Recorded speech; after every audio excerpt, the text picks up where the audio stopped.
भारत की सबसे बड़ी आईटी कंपनियों में से एक टाटा कंसल्टेंसी सर्विसेज यानी टीसीएस इस वक्त एक बहुत बड़े विवाद के घेरे में है। तो चलिए आज इस पूरे मामले को परत दर परत समझते हैं। मामला कितना गंभीर है इसका अंदाजा इसी बात से लगाया जा सकता है कि पुलिस ने इस सिलसिले में 9 एफआईआर्स यानी प्रथम सूचना रिपोर्ट दर्ज कर ली हैं। और इसके जवाब में टीसीएस ने भी एक्शन लेते हुए अपने 8 कर्मचारियों को सस्पेंड कर दिया है। ये सभी फिलहाल जांच के दायरे में हैं। तो चलिए समझते हैं कि ये सब शुरू कहां से हुआ। इस पूरे विवाद का जो सेंटर पॉइंट है वो है टीसीएस का नासिक ऑफिस। यहीं पर यौन उत्पीड़न, पीछा करने और वर्कप्लेस पर दबाव बनाने जैसे इतने गंभीर आरोप लगे हैं कि पूरी आईटी इंडस्ट्री में एक तरह से खलबली मची हुई है। तो सवाल ये उठता है कि आखिर ये सारी घटनाएं सामने कैसे आईं? इसका खुलासा हुआ एक बहुत ही अनोखे और असाधारण पुलिस ऑपरेशन के जरिए। ये जो टाइमलाइन है ये दिखाती है कि ये कोई 1-2 दिन की बात नहीं है। कथित तौर पे ये सब 2022 से चल रहा था। फिर फरवरी 2026 में पुलिस तक कुछ रिपोर्ट्स पहुंची, जिसके बाद एक बड़ा अंडरकवर ऑपरेशन शुरू हुआ और आखिरकार अप्रैल में एक स्पेशल इन्वेस्टिगेशन टीम यानी एसआईटी बनानी पड़ी। और कर्मचारियों ने जो आरोप लगाए हैं वो वाकई बेहद गंभीर हैं। इनमें सेक्सुअल हैरेसमेंट से लेकर गलत तरीके से छूना, पीछा करना और यहां तक कि मेंटल प्रेशर बनाने जैसे कई संगीन आरोप शामिल हैं। इस केस में नासिक पुलिस का तरीका बहुत ही अलग था। आरोपों की तह तक जाने के लिए उन्होंने एक बहुत ही नाटकीय कदम उठाया। 6 महिला पुलिस अधिकारियों को 40 दिनों तक टीसीएस ऑफिस में अंडरकवर एम्प्लॉय बनाकर भेजा गया ताकि वो सबूत इकट्ठा कर सकें। अब देखिए, जांच का एक बहुत बड़ा एंगल कंपनी के इंटरनल एचआर सिस्टम की नाकामी पर भी है। आरोप है कि वहां की एचआर मैनेजर निदा खान ने विक्टिम्स की ईमेल्स पर कोई एक्शन ही नहीं लिया, जिसकी वजह से ये मामला इतना बढ़ गया।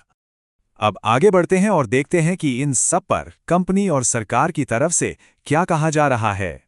कंपनी ने अपने ऑफिशियल स्टेटमेंट में साफ कहा है कि उनकी जीरो टॉलरेंस की पॉलिसी है और जैसे ही उन्हें इस मामले का पता चला उन्होंने तुरंत एक्शन लिया। मामला इतना सीरियस है कि टाटा ग्रुप के चेयरमैन एन चंद्रशेखरन ने खुद इसे बेहद चिंताजनक और दर्दनाक बताया है। इससे पता चलता है कि पेरेंट कंपनी इस मामले को कितनी गंभीरता से ले रही है। और इसी गंभीरता को दिखाते हुए कंपनी ने अपनी इंटरनल जांच की कमान अपनी चीफ ऑपरेटिंग ऑफिसर आरती सुब्रमण्यन को सौंपी है।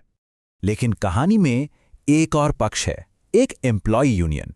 उनका मानना है कि कंपनी की सिर्फ इंटरनल जांच काफी नहीं है। इस मामले को सरकार के सामने लाने में नाइटिस नाम के एक कर्मचारी संघ ने बड़ी भूमिका निभाई है। उन्होंने सीधा लेबर मिनिस्ट्री से संपर्क किया है और एक राष्ट्रव्यापी ऑडिट की मांग की है। तो यहाँ पे हमें 2 अलग-अलग अप्रोच दिख रहे हैं। एक तरफ टीसीएस अपनी इंटरनल जांच को सिर्फ नासिक की घटना तक सीमित रख रही है। दूसरी तरफ नीटिस यूनियन का कहना है कि नहीं, पूरे देश में टीसीएस के सभी ऑफिस का एक सिस्टमैटिक ऑडिट होना चाहिए और सरकार को इसमें दखल देना चाहिए। निट्स ने सरकार से कुछ बहुत स्पेसिफिक मांगे रखी हैं, जैसे सभी टीसीएस लोकेशंस पर पॉश कानून का पालन हो रहा है या नहीं, इसका एक टाइम बाउंड ऑडिट हो, पुरानी सभी शिकायतों को फिर से देखा जाए और ये भी पता लगाया जाए कि क्या शिकायत करने वालों को बाद में परेशान किया गया। देखिए, ये मामला सिर्फ टीसीएस का नहीं है। ये भारत में वर्कप्लेस सेफ्टी और कॉर्पोरेट गवर्नेंस जैसे बड़े सवालों को जन्म देता है। इस पूरे मामले के केंद्र में है भारत का एक बहुत ही महत्वपूर्ण कानून, पॉश एक्ट 2013। ये कानून वर्कप्लेस पर महिलाओं को सेक्सुअल हैरेसमेंट से बचाने के लिए बनाया गया है और इसके तहत हर कंपनी में एक इंटरनल कंप्लेंट्स कमिटी यानी आईसीसी बनाना जरूरी है। और यही मामला एक बहुत बड़ा सवाल खड़ा करता है, क्या ये जो इंटरनल सिस्टम्स बनाए गए हैं जैसे कि आईसीसी और एचआर डिपार्टमेंट, ये सच में असरदार हैं? क्या ये ठीक से काम कर रहे हैं? अब पूरी की पूरी जांच इस बात पर टिक गई है कि क्या टीसीएस की इंटरनल कमेटी वाकई में इंडिपेंडेंट थी, और अगर नहीं तो शुरुआती शिकायतों को क्यों अनदेखा गया। और आखिर में एक बहुत ही जरूरी सवाल हमारे सामने छोड़ जाता है, जब कर्मचारियों का अपनी ही कंपनी के एचआर सिस्टम पर से भरोसा उठ जाए तो क्या होता है। ये एक ऐसा सवाल है जो हर कंपनी और हर कर्मचारी के लिए बहुत मायने रखता है।